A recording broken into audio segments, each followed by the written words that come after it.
unahin natin yung pinost natin kumakailan lang yung mga bata na nakahilira at kumakanta at binilad sa araw. Kaya daw sila nakatinga lang ganyan para daw makakonsentrate sa sa pag-focus na, ano tawag dito, na magbago, na talaga yung bukal at buong puso silang, puso silang at kumakanta nun.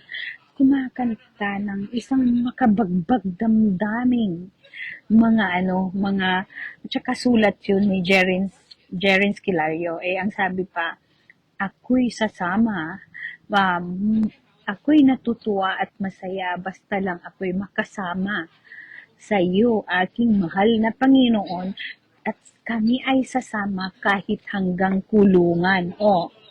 Di ba?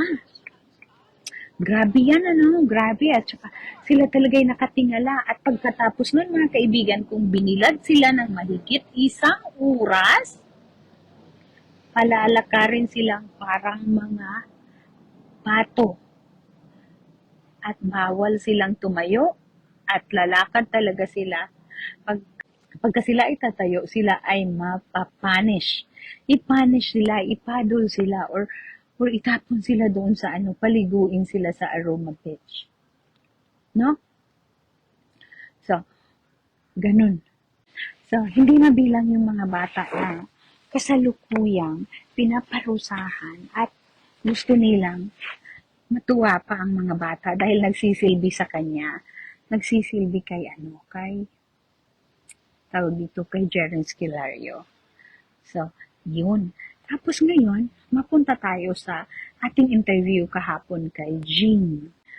Si Jean Plaza ay siya yung cook ni Senyor Aguila. Siya yung natahasan ng tagaluto. At magkalapit lang ang kanilang kwarto, mga kaibigan ko. So, kung yung sinasabi ni Jean na siya ay hindi natutulog, kahit hating gabi na, madaling araw, marami siyang natutuklasan, mga kaibigan. Marami siyang mga natutuklasan na ginagawang kababalaghan ni Jerin Skilario. So, isa na doon yung papalit-palit ng pinapapasok sa kanyang kwarto ng mga minors, mga minor de edad, mga kaibigan ko, all night, nandoon sa kanya. At bago daw, yung una daw na gagawin, meron pang pinapainom si Senyor Aguila. Ang kahalo nun ay isang gatas. Pinapainom muna. Tapos pa, hindi din disclose ni Jane kung anong klaseng pampaganang pinapainom sa mga bata. Sira. Pinapainom daw muna. So ngayon, ang sisti pa, itong babaeng kanyang talaga, yung kanyang sabihin na nating asawa sa kama. Yung lagi-lagi. Guys, pansinin ninyo, yung nakikita ninyong babae na kasama kahit saan pupunta at pumupunta si Jerin Skilario, kahit hanggang doon sa Korea, kasama ang babaeng yun. Siya yung babaeng sinabi ni Jane na pinapainom ng pampalaglag. Halo-halo mga ugat ng kahoy na pinapainom sa babae ng mga 1 month or more hanggang sa ang babae ay dinugo. Kasi nga naman, kung hindi nila patayin yung pinagbuntis, mabubulgar sila, no? Mabubulgar. Pero, wala rin naman silang nagagawa dahil nabubulgar din. Dahil nga ang Panginoon, pag siya na ang kumilos, wala kang naitatago. Kahit magtago ka pa sa ilalim ng alang-alam mo, walang naitatago pag ang Diyos na ang maningil. So anyway, si Ching Kaindoy, siya yung permanent, hindi lang part-time. Nakakasama-kasama sa kama ng nag-self-proclaim na Panginoon sa kapihan. Siya yung nabuntis ni Jerin Esquilario. At kasama rin si Janet Ahok sa paggawa ng paraan para malaglag yung pinagbuntis nung babae ni Jerin Esquilario. Minamahal niya to, mga kaibigan ko. Kaya si Ching Kaindoy ay hindi niya pinag-asawa. Kasi kung makita ninyo, ang pinapag-asawa ni Jerin Esquilario is mula 12 years old. 12 years old. Pero ito, sakto na siya sa edad. Tama na sa edad. Pwede nang mag-asawa talaga. Pero hindi pinakasal at hindi pinarisa ni Jerin Esquilario dahil sa kanya ngayon. Sa kanya, minamahal ni Jerin Esquilario si Ching Kaindoy. So anyway, nung tinanong ko si Jing, si Jeng pala. Oh, Bisaya talaga no, Jing. Si Jeng.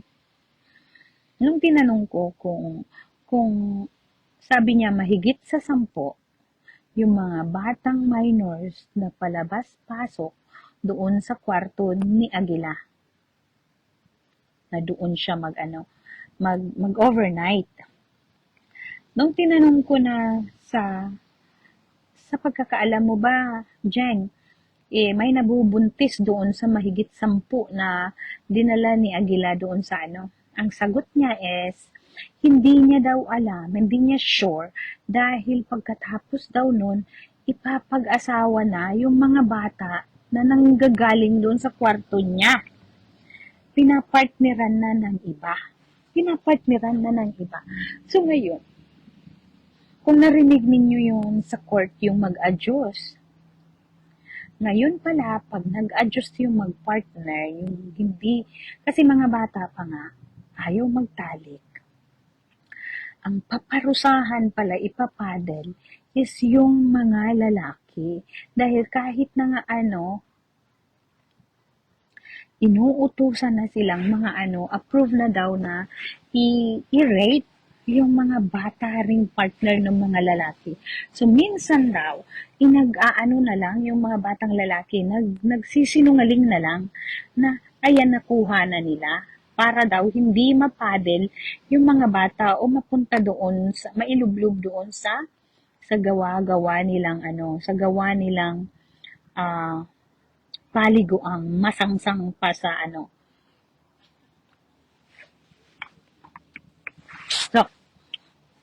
So, ngayon, mga kaibigan, tapos na tayo doon sa Ngayon naman, dahil nga pilit na ipinapakasal ni Jerin Esquilario, hundreds of kids na mga minors na kanyang pilit na ipakasal, kinakasal, minsan hindi lahat umaayon, hindi lahat pumapayag.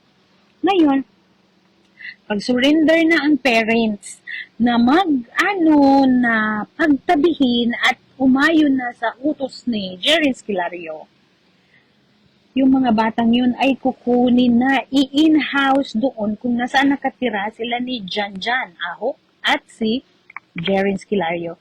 Magkasama sila sa bahay, mga kaibigan, si Jerin Esquilario at si Janet Ahok. Doon na patitirahan yung mga bata na ayaw talagang magsiping. Doon patirahin sa bahay nila ni Jerin Esquilario at ni Janjan Ahok. Ngayon, pag ayaw talaga ngayon ipapadlock. Si Jeng ngayon ang naatasang tagapadlock sa kwarto kung saan gusto ni Senyor Aguila doon magtalik yung mga bata at malalaman talaga, gusto nilang malaman na natapos na nga, na nagtalik na ang mga bata. At ang ano pa mga kaibigan is bibigyan ni Janet Aho at ni Rosalie Sanico yung mga partner na lalaki ng cellphone na meron ng nakalabas na porno. Para lang talaga ang bata madilubyo. Bukod doon sa pinapainom na,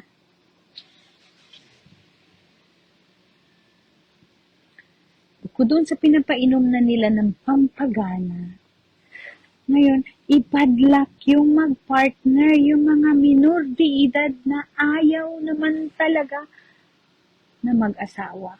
Umiiyak yung mga bata, nagmamakaawa, pero wala silang nagagawa. Dahil inuutusan ni Senyor Aguila na ipadlock yung dalawang bata, babae at lalaki. Minsan pa nga daw, yung sasabihin na lang, maglalay na lang na, ayan, nakuha niya na, kahit hindi pa, para ay hindi daw sila mapadel. Ngayon, balik tayo doon sa pinapadlock. Alam nyo guys, yung ginagawa ng mga bata, lalo ang babae, pagkalabas nila sa umaga, umiiyak, nakatulala lang. Pero nyo yun guys, rape yun. Bibigyan ng mga bugaw ang batang lalaki ng cellphone na meron ng palabas na porno. Yung cellphone naman na yun is dati yung kinukulikta nila na galing sa mga tao na mga umakyat na confiscate yung mga telepono. Balikan natin yung istorya ng telepono. Pag-akyat nila, kinumpiskate nila yung mga telepono. Kinumpiskate. Sabi niya, 2 sako ng cellphone ang nakumpiskate nila.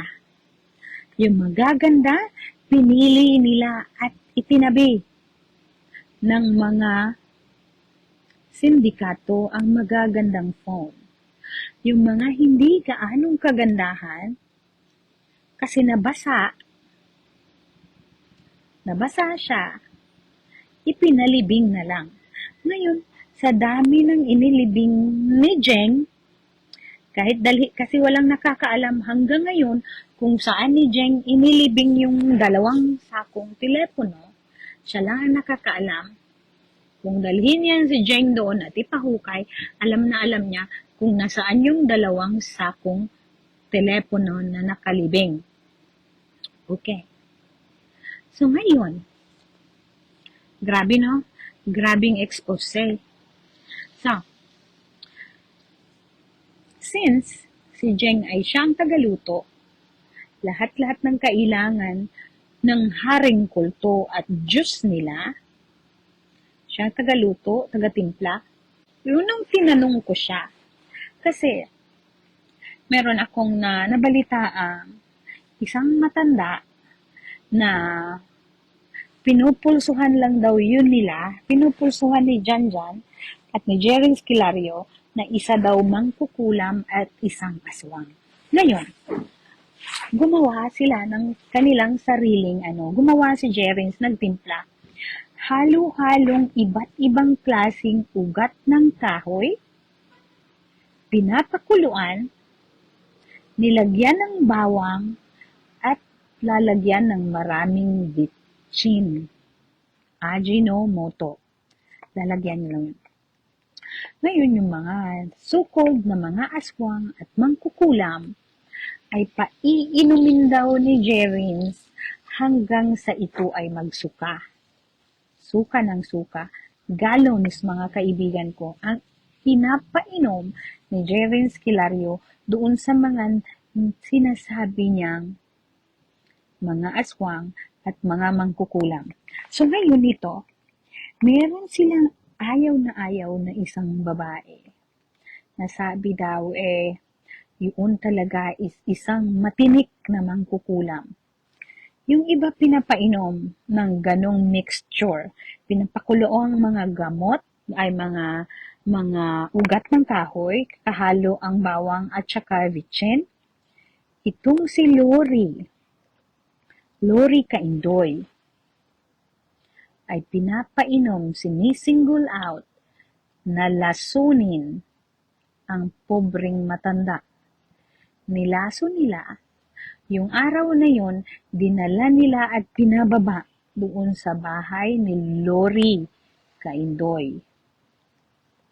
So, pinapainom ng lason Ngayon, nung ipinababa na, kasi ang anak ni Lori ay isang may problema sa pag-iisip. Walang Pinababa nila, nilagay lang nila doon sa bahay ng pobreng matanda. Taga Rizal, Barangay Rizal, Socorro.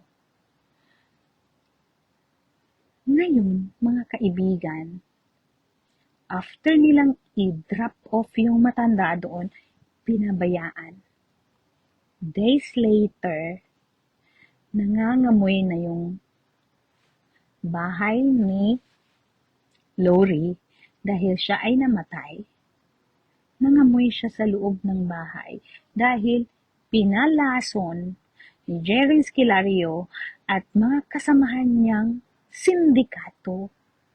Dahil nga ang sabi ni Jerry Esquilario, walang makakapigil kahit ano ang gusto niyang gawin dahil siya ang nagmamay-ari sa kahit anong meron sa mundo. So, inom muna tayo.